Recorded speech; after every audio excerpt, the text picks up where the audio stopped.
I would define it as sacrifice. So things that you have to sacrifice in your life, things that you have to give up that you want to do or wanted to do for the sake of success. I would define grit as when those doors slam on you and those phones hang up on you, you don't stop. You keep going. And Kelley, to be honest, there were many times that I wanted to quit. Many times that I thought, am I cut out for this much rejection? Because as humans, we all face rejection in our life, but we're not made to face rejection every day, 30 times a day. That's just built that way. I don't believe we are. When I took the real estate course in 2000, the instructor said there in 3 years, I think the number was in 3 years, there will be 2 to 3 of you in real estate. And in 3 years, there was 4 of us still selling real estate. And those 3 are still selling real estate today. And so I would define grit as you're prepared to sacrifice some of the things that bring you joy, and you're prepared to be rejected on a very high level and keep going. Your ability to see and to feel failure on a daily basis doesn't push you away from continuing the process.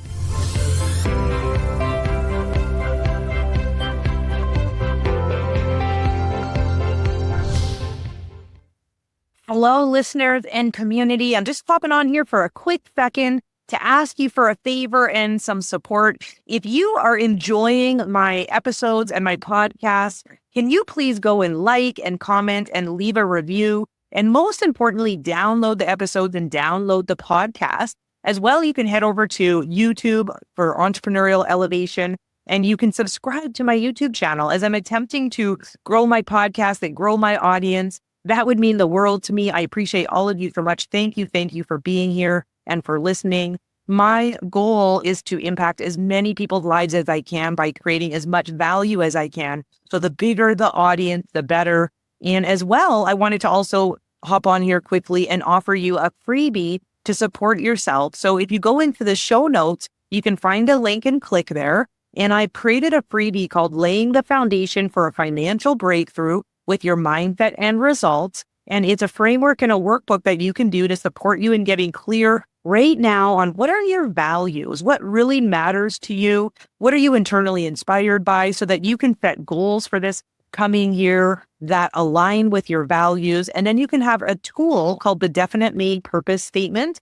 It's taken from the book Napoleon Hill, Think and Grow Rich. And you can use this tool to speak your goals and your values and the things that you desire into existence with the belief that it is possible because you say so. And then a self-confidence formula to solidify that belief that you can have, do, and be anything that you desire. So check that out. I created that just for you. And thank you from the bottom of my heart for being a part of my community and listening to my podcast. Like I said, my goal is for you to get value. So thanks for listening. And without further ado, let's get to this episode.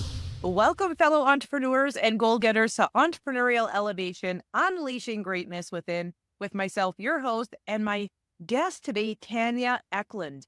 And I'm just super stoked to have her here. I've been following her career for many years, and I don't even think she knows that, but we're friends on Facebook, and I just see her in the community of Calgary. And what I love about her is she's just got a really great energy and spirit. You can tell she wants to empower other people and make a difference. And I just always respect super successful business women who are also keys to the community. And so I'm just really grateful to have her on my podcast today. And so I just want to share about Tanya before I bring her on. So she's a dedicated full-time licensed real estate agent for over 23 years now, which is just incredible. He specializes in inner city properties in the Calgary area, which has really resulted in a passion for her in leadership. She leads a team of 8 with the Tanya Eklund Group. She also has a podcast called The Voice of Women, which is amazing. And so just really grateful to have Tanya here today. We're going to be talking about what does it take to start, grow, and have a thriving business in the way of grit, and also making sure you take care of yourself so that it could be sustainable. And so just grateful to have you here today, Tanya. Welcome to the podcast. Thanks, Kelley. I'm honored to be here. Awesome. Well, you know what I would love to start with is I kind of want to just go back to the beginning with you, Tanya. So you've had a second successful real estate business for 2 decades now, which anybody who's started a business and lasted 2 decades, that's a feat and an accomplishment in itself. And so I'm just curious, like what got the spark started for you to go into real estate? And then how did you know that was the right path for you? I grew up in a very modest home in rural Alberta. We were middle class. My parents were both in healthcare. My dad was also a pastor. And so growing up in the country, my grandfather was a farmer, a cattle and grain farmer. And so nothing was handed to me. I worked all through university and put myself through university. We always had chores, always things to do. But it was not, well, let's leave it here. Let's let mom do that. Nothing was given to me in life. And so I think that's where I learned my grit. I call it grit. And my personal trainer has a phrase, it's called built, not born. And he uses it in kind of a more workout fitness aspect. But I do believe that that is very stands true to people who have that grit that, many people aren't born into wealth. They're not born into money. And my dad was very kind of that rich dad, poor dad, Robert Kiyosaki book, and really saved his money, didn't believe in debt, leaned on RRSPs to get him through retirement. And then later in life, in his 60s, my dad became an entrepreneur and retired at 65 and started an RV park, which has really grown into something that he probably never thought it would. So I guess there is still that entrepreneurial gene pool, but it wasn't when I was really growing up. And I realized early on, after having some jobs, that I didn't want to be confined by having a boss. I didn't want to be confined by a ceiling in my income.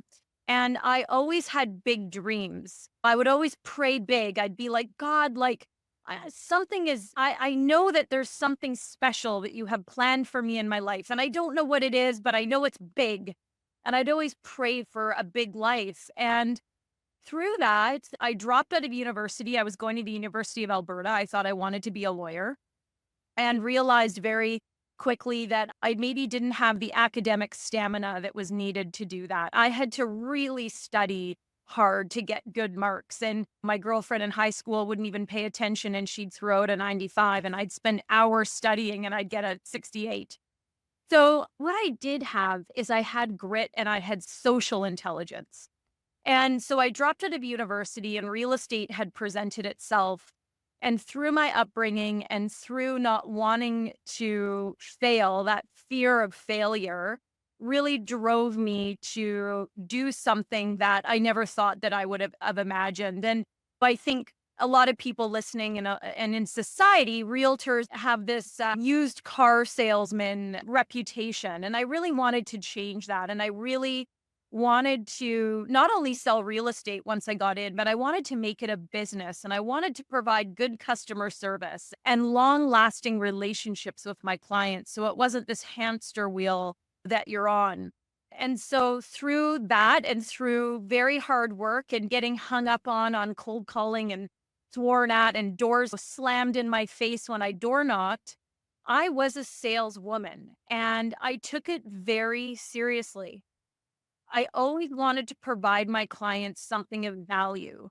And so back in August of 2000, when I started, I would open up the phone book and I started at A when we had the white pages. And in 7 years, I don't know what I got to. I probably got in Calgary, and our population then was probably around 1 million or just over. I probably got to S, F, or H, or I don't know. It was a lot of calls. I really felt like a telemarketer but I was kind, I was gracious. I wasn't salesy. I always tried to provide information. And then there was the door knocking. The door knocking, actually, a lot of people say is easier than cold calling, but the door knocking was harder for me as a woman, I think, because I would almost take it so personally because it was face to face. And I had doors slammed in my face. And I had people threaten me, don't you ever come back here again or I'll call the police. And so I think that when people think of realtors, they don't think of it like a business. And maybe not all realtors treat their business or their business like a business, but I took it very seriously. And so that was kind of the soiree into cold calling, prospecting, networking. I joined 3 gyms, 2 churches, 2 networking clubs because I moved here and I didn't know anybody. And that was the start of the Tanya Eklund group, which was, now 24 years ago. Wow. Oh my Lord. I love your story. It's really inspiring. And as you're speaking, I'm just sitting here thinking like what I'm hearing when it comes to what it takes and this concept of grit is like tenacity, commitment, resiliency, like really being willing to do whatever it takes, right? Like we're aging ourselves a little bit when we say we had to go back to the phone book, yet I get it, right? And you're like, I'm just going to start at 8 and I'm just going to start calling and trust that I'm going to find some clients I can serve and not giving up and one after the other. And just this extraordinary effort to create something from nothing. And so I'm curious, what would be, and you shared really great examples throughout getting started and within your career, but I'm curious, I think a lot of people might relate to having grit or being willing to do whatever it takes a little bit differently. What would your version of grit be? If you were to say, here's what grit is to me along my journey of what it took to get to where I am, like how would you define it? I would define it as sacrifice. So things that you have to sacrifice in your life, things that you have to give up that you want to do or wanted to do for the sake of success. I would define grit as when those doors slam on you and those phones hang up on you, you don't stop. You keep going. And Kelley, I have to be honest, there were many times that I wanted to quit. Many times that I thought, am I cut out for this much rejection? Because as humans, we all face rejection in our life, but we're not made to face rejection every day, 30 times a day. We're not built that way. I don't believe we are. And when I took the real estate course in 2000, the instructor said there in 3 years, I think the number was in 3 years, there will be 2 to 3 of you in real estate. And in 3 years, there was 4 of us still selling real estate. And those 3 are still selling real estate today. So I would define grit as you're prepared to sacrifice some of the things that bring you joy, and you're prepared to be rejected on a very high level and keep going, or your ability to see and to feel failure on a daily basis doesn't push you away from continuing the process. I love it. That's such a great example of grit. Do you have an example that you can think of in throughout your career where maybe you were faced with just some insurmountable challenge where you said there were times where you felt like quitting? And as entrepreneurs, we come up against stuff all the time where it was that mindset that you just described that pulled you through. Do you have something that you can share off the top of Yes. your mind?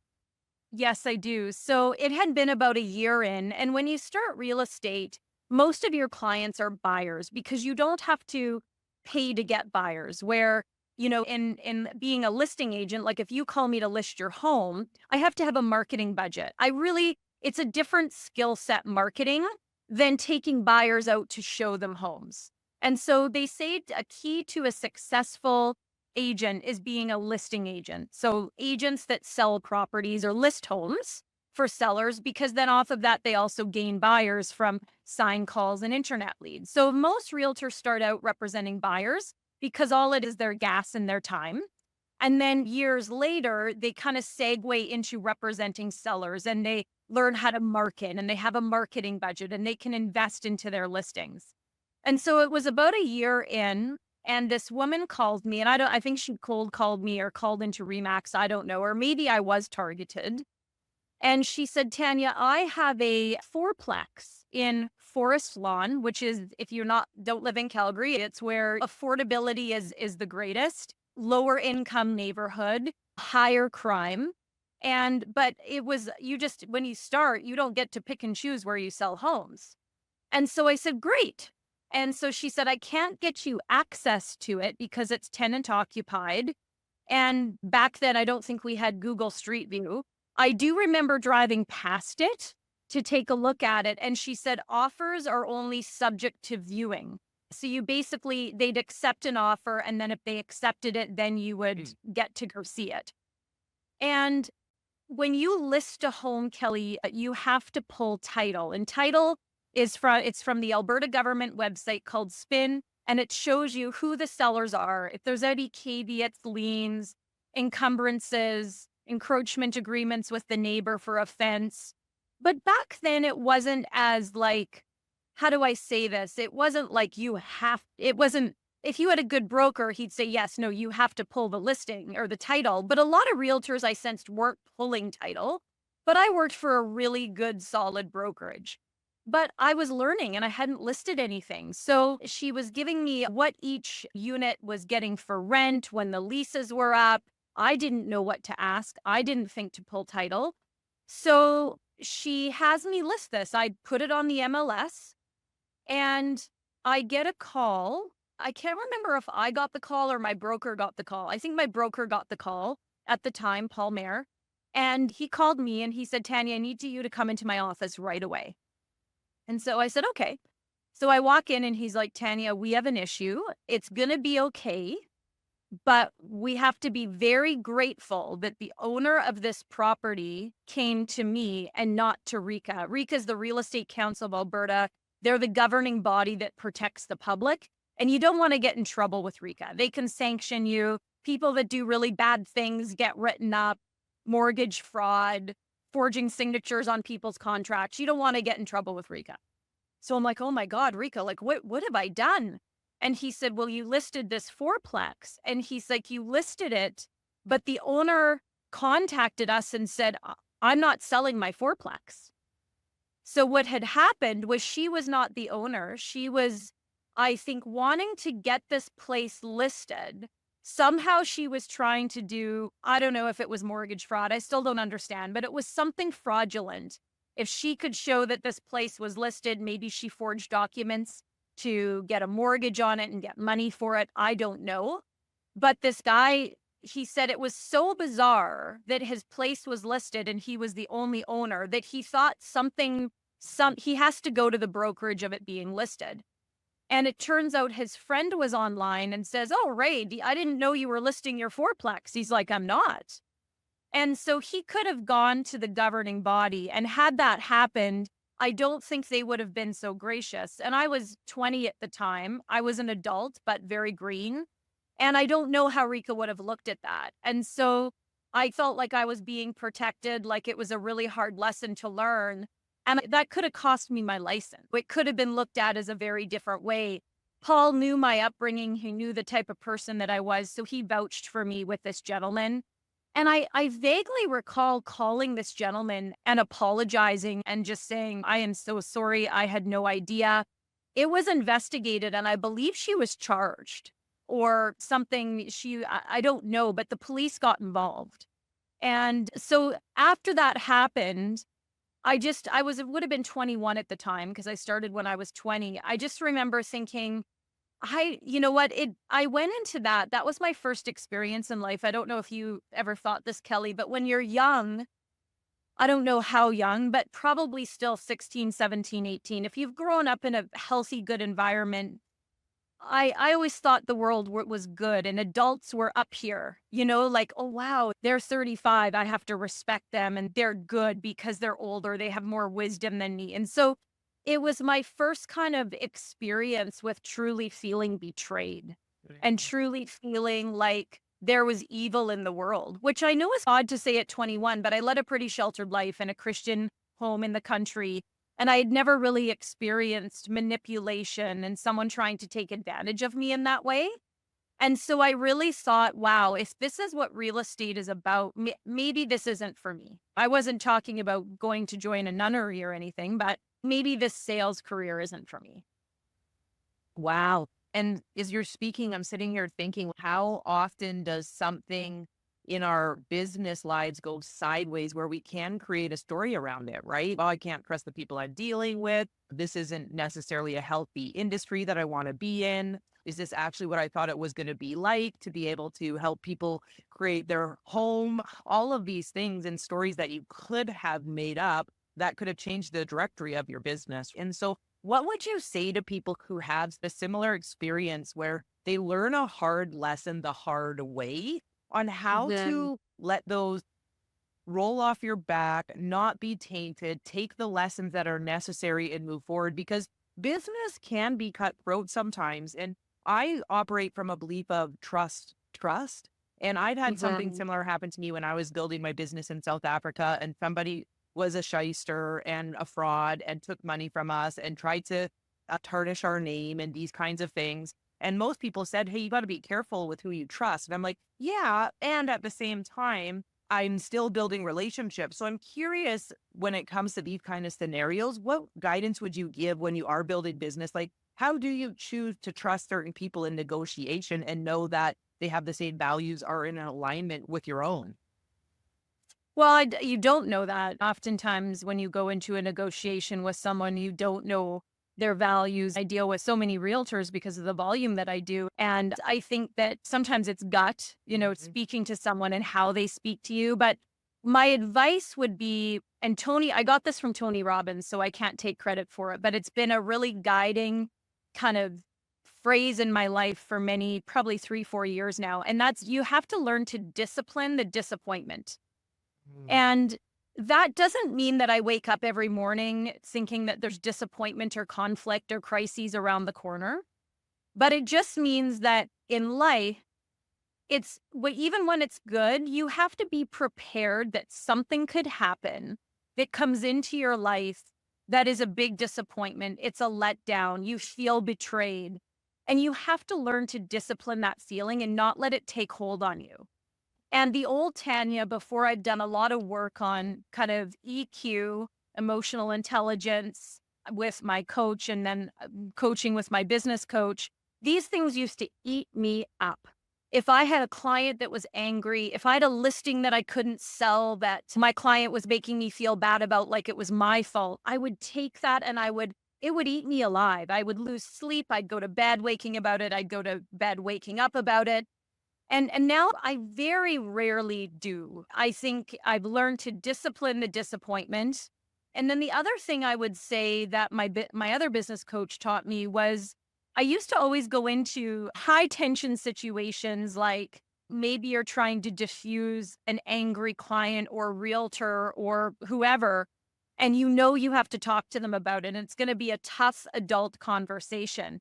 And I go in with my defenses up. I go in ready to box because that was the mentality that I had. I was like, this is going to be, high conflict, high emotion. They're going to be upset. And so that's how I would come across is I'd be very defensive. And now I've learned that it doesn't have to be a conflict, it's a conversation. So I change my mindset before I go into the call or before I meet my client. And that has been a huge shift in my business and how I show up.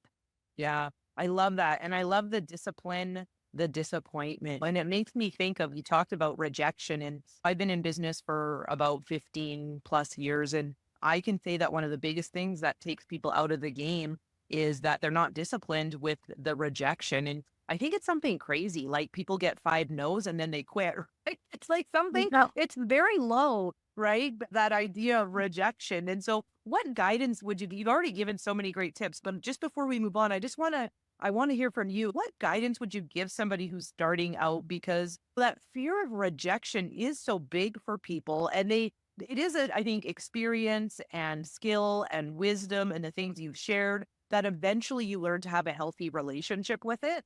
Yet, what are 2 or 3 tips you would give somebody so that they don't let the no's take them out of the game? When one door closes, many more open. And that is so true. And I don't want that to sound cliched in any way because people building a business and going through rejection are that's like the last thing they want to hear when they've been hung up on 15 times. But it's really true. And I didn't realize that. I told myself that when I was learning, but I didn't really realize that until I started to see some success. And I was still, when I first started, and I do 10 listing presentations, which was probably, in year 5, 6, 7, I was really starting to do more listing presentations. So going out, Kelley called me, says, Tanya, we got your name from someone. We want you to come and evaluate my home. I mean, at that point, definitely in year 7, I was doing kind of 8 to 10 listing presentations a week in the spring, which was a lot. And it went from getting 2 out of 10 to getting 8 or 9 out of 10. But the ones that I didn't get, when that door closed and they said, "We connected with someone else, Tanya. You were great. We could, I'm sure we'd be happy with you, but we connected with someone better." We didn't align in price, meaning I gave them a price that they weren't aligned with. They wanted something higher. And then when I let that go and didn't harbor that, "Oh, I did a horrible job. They didn't like me. I knew I was wrong on price," all of these self-limiting beliefs, when I was able to let those go and say, "You know what? That's okay. They connected with someone else." I actually didn't feel a big connection with them either when I met. They were nice, but I didn't feel connected to them like I do other people. Or that's okay. I was honest with my pricing. So I gave them a price based on the sales data. And if they felt like they wanted to list 100,000 higher with someone else, then that's not the client that I'm meant to get. And when my mindset shifted, and I know this is crazy and maybe sounds a little woo woo, but when my mind shift changed or when my mindset shifted, then all of those people that I lost, the door opened and I got 5 more people that came in that I was meant to get.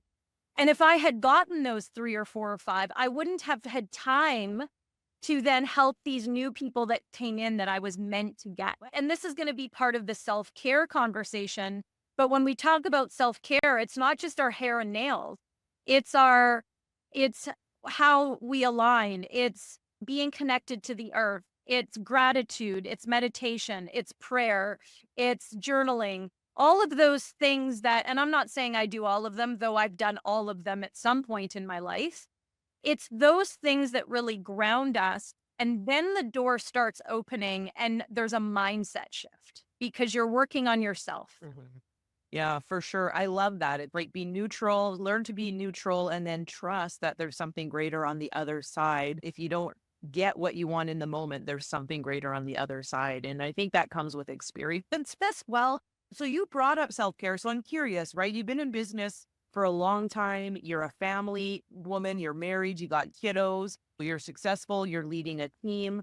So how do you, as being somebody who would quote unquote be busy, how have you always layered in self-care? Because I know that when you and I talked earlier, you said you didn't realize it was necessary later on. You actually realized it was important to incorporate that from the beginning. And I think that's a huge message that I would love entrepreneurs to hear is we talk about sacrifice, but not sacrifice of ourself and our health and our well-being, right? That wants to Yes. improve Yeah. and grow as our business improves and grows. So can you speak to that?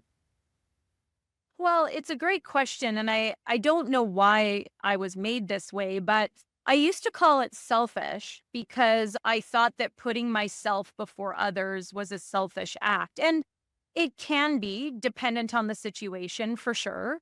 But I changed my mindset and realized that at a young age that I had so much joy in my life growing up. I was blessed. I grew up in a beautiful home. My parents have been married today for 58 years. And so I really had a great upbringing. And, um, but I always wanted to do things that bring me joy. I knew from a young age, I wanted to have a life full of joy. Well, how does one do that? One does that through things that they want to do, not things that they don't want to do. And so my mind shift changed to I wasn't being selfish. I was choosing myself over others to ensure that I was the best version of me that I could be.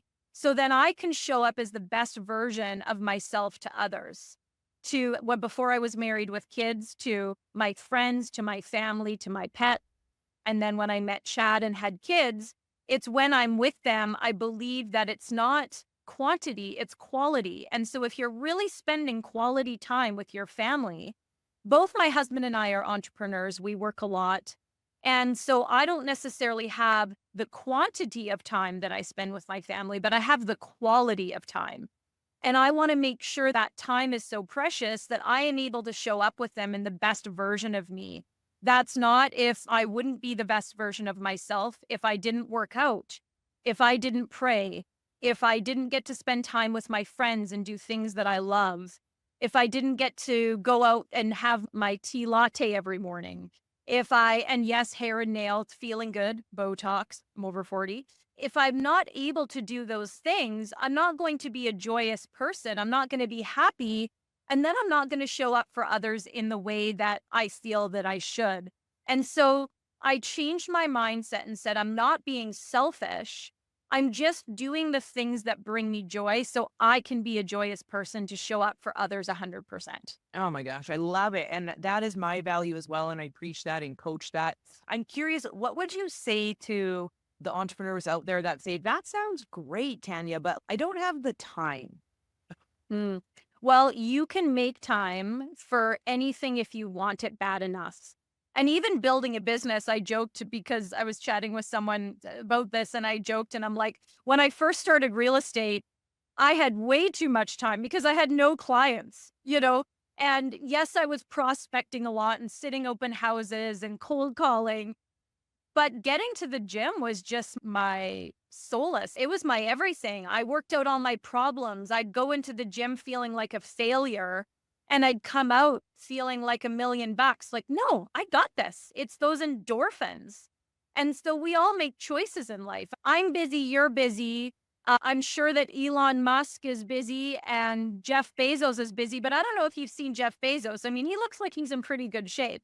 And, he's busy. So when people say to me, I don't have time, I kind of call BS on it because you're the one as an entrepreneur that makes your own schedule. So if you can only schedule, and I'm not a morning person, I'm a night owl. So my husband wakes up at 5, I wake up at 7:15. I go to bed at 11, he goes to bed at 9. So you have to decide what you are. Not one is right or wrong, it's just what works for you. And so if that means you're getting up at 5 to do your hour workout and your day starts at 6, or you decide to hop on your Peloton at 9 o'clock at night to do a 45-minute or 30-minute hit workout, then you just have to schedule that in your day like you would any other appointment. And sometimes it's the little things. I think if you write down, what are the 10 things or fives that bring me joy? Some of them don't require a lot of time or money. For some people, it might be a 30-minute walk with the dog, listening to a podcast, or a 30-minute walk meditating with your earbuds in as you walk. I'm not a big meditator. I've tried apps, it's just not my jam. I pray, which is a form of meditation, but I like to be outside in nature. When I'm outside, with my feet on the ground or my hand in the soil, gardening is a big thing for me. And so we all have to write. I would encourage everyone that's listening to write down the 5 things that bring you joy. And I think you'd be surprised that not a lot of them have a big monetary factor or time factor. And I do believe that we can all find 30 minutes or 1 hour in our day, daily, to do things that bring us joy. Kelley, I do something every day that brings me joy. There is not one day that I live my life that I don't find joy in something that I do in my day. I love it. I love it. It's such a great message too. And as you're speaking to, I'm thinking it really is a mindset shift from, oh, I don't have the time, to it's important to make the time. And also a mindset shift in, hey, guess what? When we focus on our health, when we focus on our well-being, when we focus on finding joy, it actually increases our productivity in our business. That's actually a big piece of the puzzle that's going to put money in our bank account. And Yes. so I think that's a huge belief to adopt. If I can impose a belief on people, that would be one that would definitely support you. And so I'm curious, because you're a leader, you lead a team of 8. And so how do you infuse both, hey guys, it's important to have grit, right? And sacrifice and willing to pull up your bootstraps when necessary to get the job done, and also take care of yourself. How do you create that balance within your team as a leader of 8? Well, I think leadership on every level is always an evolution. I don't know I guess this is up for debate. Are we all born a leader? I don't know. I think we all have it in us to lead. Some people don't want to lead. But what I say is we're all leaders in our life at some capacity. You don't need a team to lead. You could lead your family. You could be leading at your church. You could be leading at your gym. You could be leading with your kids. So we all have leadership on some capacity in our life. I think we always think of leadership as big corporations leading this company, but we all do lead on a certain capacity, I believe. I've taken a very maybe different approach, not very a corporate approach in my leadership. I have a very laid back leadership, and I'm very blessed that I have 7 women on my team that are very much self-starters. So I don't need to micromanage. I don't need to be up in their business and say, where were you at this time? This didn't get done. I've made sure that the women that are on my team are in a lot of ways natural leaders with themselves. They get the job done. And so I say we work hard and play hard. I don't micromanage. I don't even do a lot of reviews. I actually hate doing reviews. And we have check-ins and that type of thing to see how they're going, but I very rarely have had issues with the women on my team. We do have team meetings, but the other thing is I've given them so much autonomy within my organization. They really treat my business like it's their business. They treat my clients like they are their clients.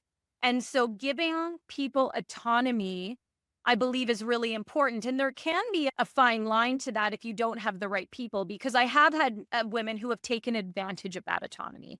And obviously that didn't work. But an example would be I have some women on my team that are on salary and some that are contract.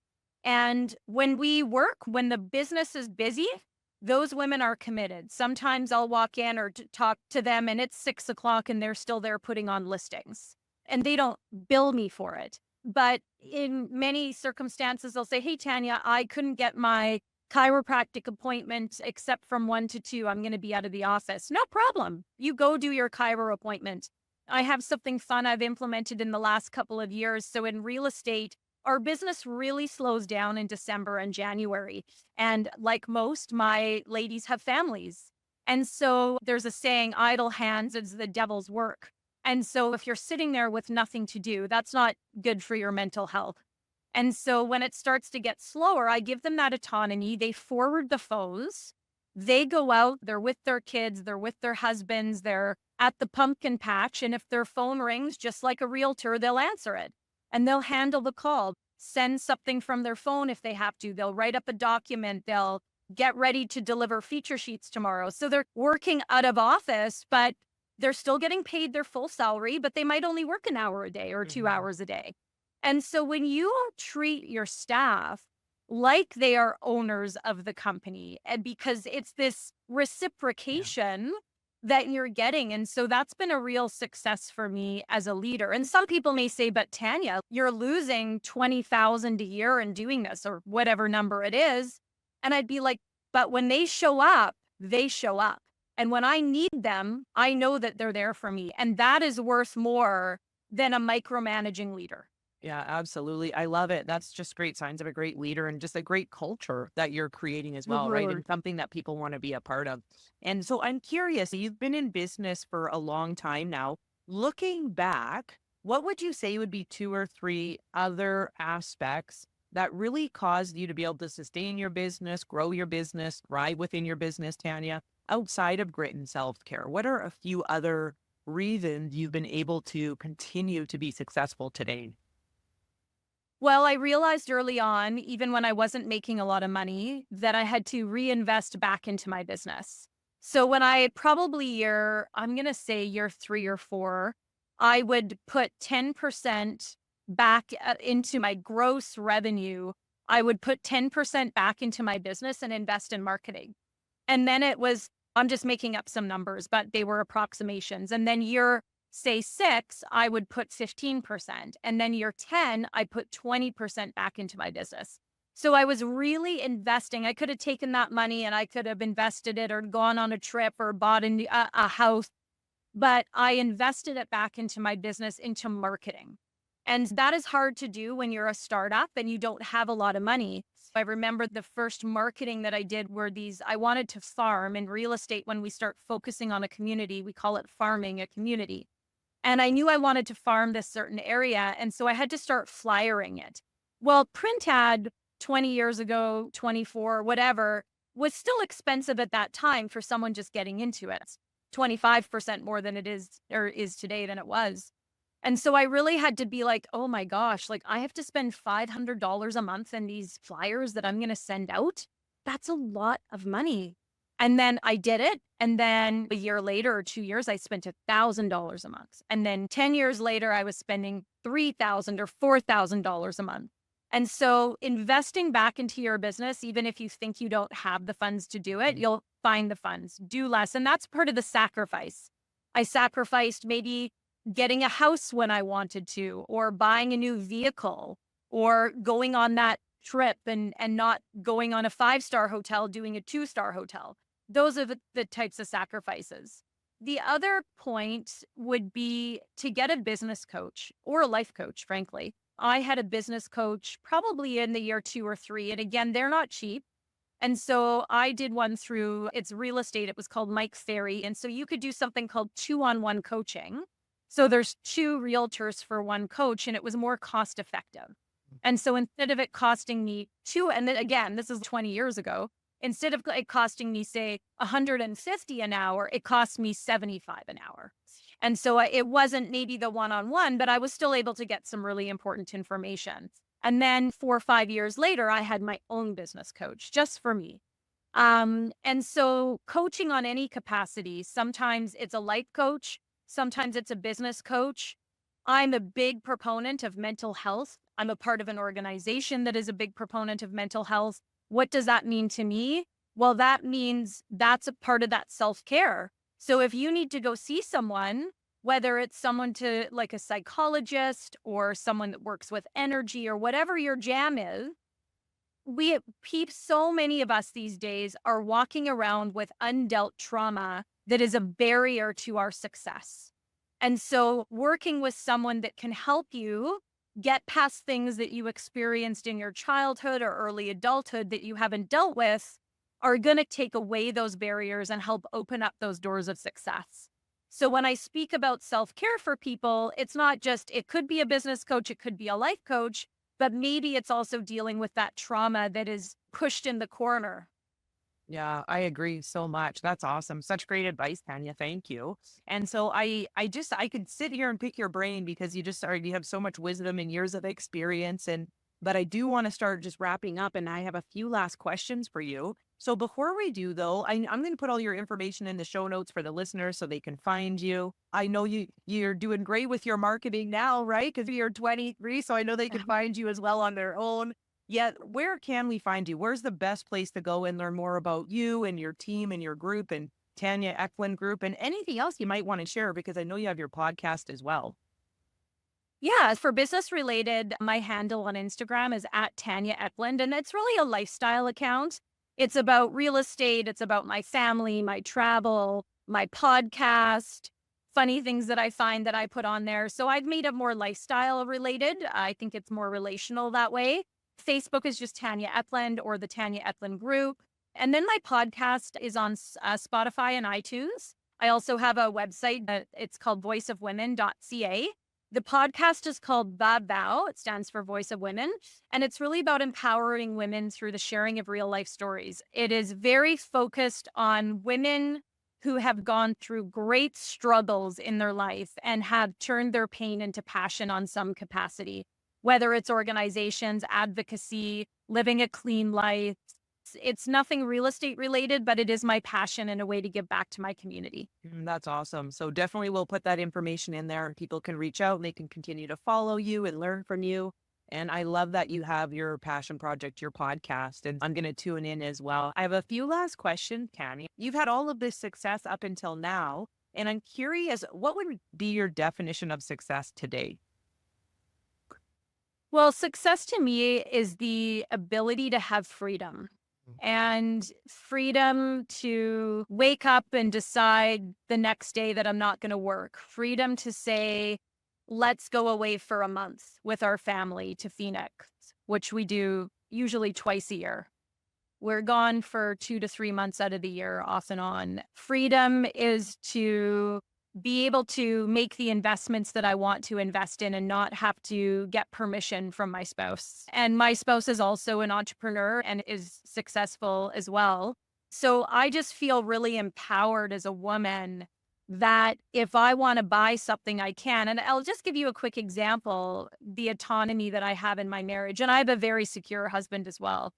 And a few years ago, I had some clients, I had listed their home and it had fallen through twice due to financing.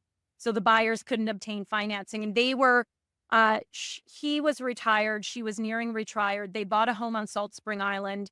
It was closing November 22nd. And they were really worried because then they're going to have to get a new mortgage for their house if I don't sell this. And I was looking at it and I'm like, wow, like this is a good investment. So I call my client up and I said, so can I buy your house? And there was silence on the other line. And it's not a cheap, it's in a community in where we live and homes aren't inexpensive. And he says, sure, I think that's okay. I said, I'll do an unconditional offer, no financing, no home inspection, and a big deposit, and I'll close the day you want me to. Well, I think he probably thought angels fell from the sky because it was getting down to crunch time. And so we put it together. And I had said to my husband that morning, babe, I think I might buy this house down the street from us because when we reno our house that we're in, we're going to need a place to stay. And I wanted our girls to be able to walk to the school. And he doesn't really say much. He kind of was like, oh, really? You're going to buy a house? And okay. We didn't really say much about it. I don't think he really believed me. And so about a week later, I told him I bought this house and he howled about it. But it was such a good feeling. A, he was very supportive. And B, we joke about it. We actually walked the dog the other day. I'm like, there's the house that we're going to live in a block away from our daughter's school. And he rolled his eyes funny. But to have that autonomy as a woman and to have a husband that supports me in that is, to me, that's success. To freely invest and do the things that I want to do that bring me joy and have the freedom in life to do it, whether it's traveling, purchasing a property. To me, that's success. And of course, we can say a happy, healthy family. Everybody wants that. Everyone wants their kids to grow up healthy and happy. And so that's a given. But if I'm really going down to a granular level, that would be my answer. Oh my gosh. I love that. I love that story. And that's very refreshing to hear in a relationship, that level of trust and compassion and understanding and support. I love that story. Thanks for sharing it. Like, hey, hon, bought a house. Yeah, I love it. No big deal. Yeah, too funny. No big deal. Yeah, big deal. Okay, next question. What would be 3 tips you would give someone to unleash their inner greatness? Oh, that's a tough question. 3 tips that I would give for someone to unleash their inner greatness. Don't allow self-limiting beliefs to get in your way. So if you're telling yourself that I can't do that, or I don't want to do that, don't let those, or you have fear of success, fear of doing something. We talk about a lot of people that have this imposter syndrome or a scarcity mindset. If you grew up with that, and now today you have that scarcity mindset, imposter syndrome, don't let those self-limiting beliefs get in the way of your success. And that's a high-level answer. We had to really dig deep into, well, how does one do that? And that's probably even getting some therapy and some help. But a lot of people that I talk to in sales, that is usually, it's just a boundary, or not a boundary, but a wall that they've put up. The second would be, sometimes we don't know what our inner greatness is. And we have to surround ourselves by people that believe in us. And there's that saying that you are the average of the top 5 people that you surround yourself with. And I so believe that's important. If you are around people that are go-getters, that are pessimists, that are negatives, that those, and you hang out with those people on a regular basis, you're kind of going to become that person. And so you want to have people in your life that know more than you, that can share their wisdom, that are optimistic. And when I meet with people, I just met with someone the other day and she says, Tanya, I think I might want to get into real estate. And I am always very encouraging of people that do. And so I'm encouraging, but I'm also honest with them to say, this is what you have to prepare for. If you want to do this, you can do anything that you set your mind to. I believe that all of us have that in us, that if we want something that bad, that we can make it happen. So surrounding yourself with folk that can push you to levels that you didn't think were possible. A great example of this is my personal trainer. I meet with Philip twice a week. I have since 2009. What I'm able to do with him, I do not believe that I would be able to push myself in a workout the way that he can make me perform. And so you really have to make sure that you're setting yourself up for success with people that know more than you do. Yeah, absolutely. Awesome. Great tips. Okay, so last question, Tanya. What would be a call to action that you would share with the listeners just based on your message today around grit within their businesses? I would say a call to action. What is the one thing in your business, because that's what we're talking about, that you are procrastinating to do that could lead you to success and open doors? And I'd encourage you to really look hard at what that is. We all have things in our life that we procrastinate. I do on some things. I'm not perfect. So what is that little thing or big thing that you are not doing that you know or confident that if you did, it could open doors of success? And I'd encourage our listeners today to, whatever that is, to make a commitment to yourself that in the next 30 days, you're going to open that door. Oh, I love that. I love that message. Such a great message to end on. And so, Tanya, thank you just for being here, for being a pillar in the community, for being an example to the entrepreneurs out there. You know that you can have it all. You can have success and a great family and great health, and it's a work in progress, and to just keep going, right? Like you said, just keep going and you will get to where you want to be. And so thanks for showing up today. Thank you so much. And you just said something, Kelley, that I'll just maybe end off that I think is really important. You can have it all in your life. You can have financial success, family success, travel around the world, have children if that's what you want, have pets, whatever, buy the car, buy the purse you want, whatever that is. You can have it all. You just might not have it all at one time. And so I think that's important, because I've heard someone say, oh, that's BS that you can't have it all. You can have it all in your life. It may be a span of your lifetime, but I think that's a really good goal that everyone can make. I love it. I love it. Thanks, Tanya. Thanks for being here. Thanks, Kelley. Thanks for having me. I just want to take a quick moment and thank Tanya Eklund for being on the podcast today. I meant it when I said I always wanted to meet her, and I've been following her, and she has been a pillar in the community of Calgary as a representative, I feel, of empowered women who have a goal and are in business and go after it and create success, and doing it all while having a family, and as she shared, taking care of herself and making an impact within the community.